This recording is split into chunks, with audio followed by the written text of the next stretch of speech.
Business करना चाहते हो तो ये 5 टिप्स आप सभी लोग जरूर जाने। जी हाँ दोस्तों, क्योंकि बहुत सारे लोग ऐसे होते हैं जो बिजनेस करने से पहले ही उनका खत्म हो जाती है। तो आज की इस वीडियो में आप लोगों को 5 ऐसे टिप्स देने वाला हूं जिससे आप अपने बिजनेस में 99% ग्रो कर सकते हैं। जी हाँ दोस्तों, अब बात रही कि इस 5 टिप्स को आप कैसे यूज करते हैं। जी दोस्तों, मैं कलीम आप सभी को स्वागत करता हूं इस ऑफिशियल पेज पे। दोस्तों आज की इस वीडियो में मैं बताने वाला हूं कि बिजनेस के 5 ऐसे टिप्स जो अपने आप में लागू करेंगे तो आपको 99% ग्रो होने की चांस ज्यादा बढ़ जाएगी। सबसे पहला टिप्स क्या है, अगर आप देखेंगे यानी कि अगर मार्केट्स में अगर आपको दुकान वगैरह या फिर कोई भी बिजनेस करना है तो आप देखिए उस मार्केट्स में क्या चीज का कमी है। और जब आप सोचेंगे उस मार्केट के पूरा रिव्यू यानी फीडबैक पूरी जांच करेंगे अगर आप ना कि उस मार्केट में क्या चीज का कमी है और उस कमी को पूर्ति कीजिए। यानी कि लोगों की सबसे ज्यादा जरूरत क्या है जिसमें लोगों खुशी खुशी पैसा दे सके, और उस मार्केट में ऐसा क्या चीज है जिसकी जरूरत है सभी लोगों की। लेकिन याद रहे, जब अगर आप ओपन करेंगे तो आपके कंपटीशन में और भी आ सकते हैं। मैं सारा टिप्स बताऊंगा आज की इस वीडियो में, इस वीडियो को अंत तक जरूर देखना। जैसा कि मैंने फर्स्ट में बताया कि आप सभी लोगों के लिए पहला होगा कि मार्केट की जरूरत यानी बाजार की जरूरतें आपको देखनी होगी, सर्चिंग करनी होगी कि बाजार में क्या चीज की कमी है और लोगों की क्या चीज की जरूरत है जिसमें वो अपना जरूरत पूरा करे और आपको खुशी खुशी पैसा दे सके। दूसरा टिप्स के अगर बारे में हम लोग बात करते हैं तो आप ना यूनिक सेलिंग को बढ़ाए, जिसमें आपको प्रोपोजिशन हो जाएगा जिसे हम लोग यूएसपी के नाम से भी जानता है, और आप इसे बनाइए यानी यूएसपी बनाइए। अब ये होता क्या है, तो मार्केट में कंपटीशन, जैसा कि मैंने आपको पीछे तुरंत बताया कि मार्केट में हमेशा कंपटीशन होता है, तो मार्केट में कंपटीशन हमेशा रहेगा। इसीलिए आपको खुद से ज्यादा सवाल पूछना है। यानी कि मार्केट्स में बहुत ऐसे कंपटीशन, अगर आपकी दुकान अच्छी चलने लगेगी तो बहुत सारे ऐसे लोग होते हैं जो उसी दुकान को फोटोकॉपी यानी कि सेम दुकान एक और हो जाती है, ये आप में और उसमें कंपटीशन हो गया। इसमें कंपटीशन को करने के लिए आपको खुद में खुद सवाल पूछनी होगी कि ग्राहक मेरे पास क्यों आए, दूसरे के पास क्यों नहीं। जी हाँ दोस्तों, आपको यह सोचना होगा कि ग्राहक मेरे पास क्यों आएंगे और दूसरे के पास क्यों नहीं जाएंगे।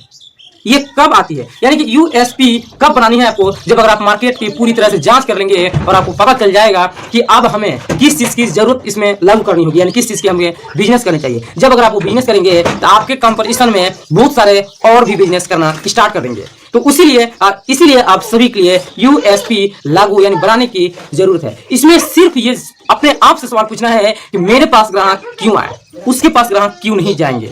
ये जिस दिन अगर आपने आपसे क्वेश्चंस पूछने लगेंगे उस दिन 100% 99% ग्रो कर सकते हैं। नेक्स्ट तीसरा में अगर हम लोग देखते हैं तो डिजिटल प्रेजेंस और सोशल मीडिया का फायदा उठाए, यानी कि इस सोशल मीडिया इसके फायदा क्या है कि आप कंटेंट क्रिएट कीजिए। यानी बहुत सारे लोगों के पास विज्ञापन ऑटो कार वगैरह पर प्रचार करवाते हैं, लेकिन अभी सोशल मीडिया ही एक ऐसा जरिया बन गया है जिसमें आप खुद अपने बिजनेस के बारे में बता सकते हैं कि आप हमारे बिजनेस हमारी दुकान में क्यों आए, आपको क्या फायदा होगा। सारा फीडबैक आप वीडियो में देंगे, जिससे क्या होगा ग्राहक लोग वीडियोस देखकर आपके पास जरूर आएंगे। अभी बहुत सारे आपने इंस्टाग्राम या कहीं पर रील्स में जरूर देखते होंगे कि कभी भी कपड़ास की कोई बिजनेस करता है तो बोलते हैं कि हमारे यहाँ जींस ले जाइए इतना में। आप समझ रहे हैं मैं कहना क्या चाहता हूँ। अब हम लोग नेक्स्ट बारे में बात करते हैं, यानी कि चौथा कैश फ्लो और फाइनेंस पर पैकेज रखे। यानी इसका कहने का मतलब है कि बहुत से नए बिजनेस इसलिए बंद हो जाते हैं क्योंकि उनके पास पैसा खत्म हो जाता है।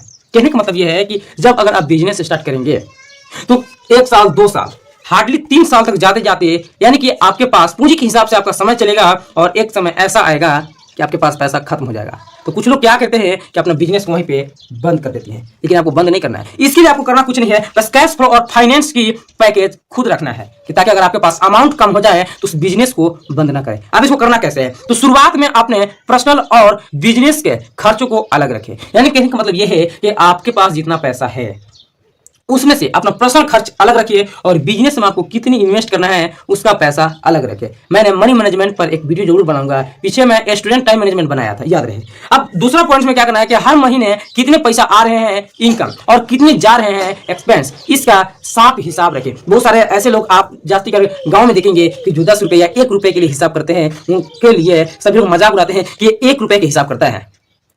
दोस्तों जब अगर आपके अमाउंट्स 1 रुपये कम हो जाएंगे तो आप ऑनलाइन कोई भी काम नहीं कर सकते हैं। अगर आपको रिचार्ज 349 का करना है, अगर आपके पास 348 रुपये है तो आपको रिचार्ज नहीं होगा। 1 रुपये कीमत यहाँ समझ में आती है। तो जो इंसान अगर 1-1 रुपये के हिसाब करता है वो समझिए कि अगर उसके पास अमाउंट रहेगा तो बहुत आगे तक जा सकता है। हाँ, तो इसमें मैंने क्या बताया था कि यानी कि आपको जो कैश फ्लो और फाइनेंस पर जो पैकेज रखने के लिए चौथा पॉइंट में बताया गया, इस चौथा पॉइंट में ये बताया जा रहा है कि आप अपने पर खुद से देखिए कि आपके पास एवरी मंथ यानी प्रत्येक महीने कितने पैसा आ रहे हैं और कितने पैसे जा रहे हैं, उसका आप हिसाब रखिए। 1-1 पैसा का हिसाब रखिए, तभी आप बिजनेस में सक्सेस पा सकते हैं। ये नहीं कर रहा कि 1 रुपये है मैं इसका हिसाब नहीं करूंगा, नहीं। हर एक बिजनेसमैन, आपने सुना होगा कि जो जितना बड़ा आदमी है वो उतना ही कंजूस होता है, मतलब 1 रुपये भी नहीं देता है, वो जानता है 1 रुपये की कीमत। अब हम लोग नेक्स्ट बारे में बात करते हैं, 5वां और सबसे इंपॉर्टेंट है दोस्तों। इसके कहने का मतलब ये है कि जो 5वां पॉइंट है आप लोगों का, कस्टमर फीडबैक और सीरियसली ले, यानी कि जो भी कस्टमर आपको फीडबैक देंगे उसका आपको सीरियसली लेना है। अब फीडबैक क्या होती है? सिंपल, अगर आपके पास कोई भी कस्टमर यानी ग्राहक आ रहे हैं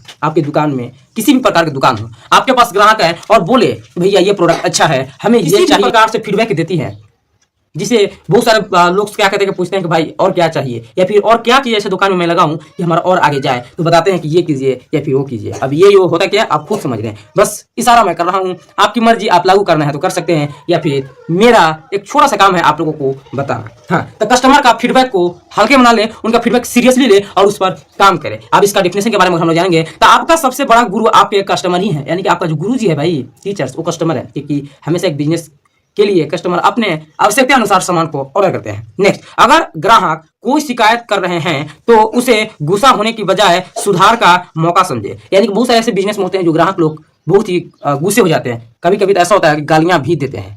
तो दोस्तों आप इस पर गुस्सा न होइए, आप ज्यादा इस पर टेंशन ना लीजिए कि हाँ गुस्सा, वो मुझे ऐसे गाली दे रहा, नहीं है। अगर वो आपको शिकायत कर रहा है तो आप उसे सुधारने की कोशिश कीजिए। अगर हम लोग नेक्स्ट के बारे में बात करते हैं, संतुष्ट ग्राहक अपने साथ 4 नए ग्राहक को लाएगा। अगर आपके पास एक ग्राहक आता है, बहुत सारे ऐसे होते हैं कि अगर छोटा बिजनेस के बारे में बात करते हैं, 10-5 रुपए के लिए अपने ग्राहक के साथ शोर मचा देते हैं, मतलब लड़ाई झगड़े हल्का टाइप पर कर देते हैं। इससे क्या होता है कि आपका ही घटाव होता है। अगर आप एक ग्राहक को खुश करके भेजते हैं तो अपने साथ 4 या बहुत सारे ग्राहक को खुद लेकर आएगा। अगर आपको किसी भी प्रकार से इसमें डाउट्स हो तो आप कमेंट्स में जरूर बता सकते हैं, या फिर अगर हमारे इस वीडियो में किसी भी प्रकार से अगर थोड़ा सा भी फॉल्ट हो तो आप लोग कमेंट में बता सकते हैं, मैं उसे जरूर सुधार करूंगा। दोस्तों ये वीडियो कैसी लगी आप लोग कमेंट्स में जरूर बताना, और बिजनेस टिप्स के लिए हमारी इस पेज को जरूर फॉलो करना। जय हिंद, जय Bharat, thank you so much.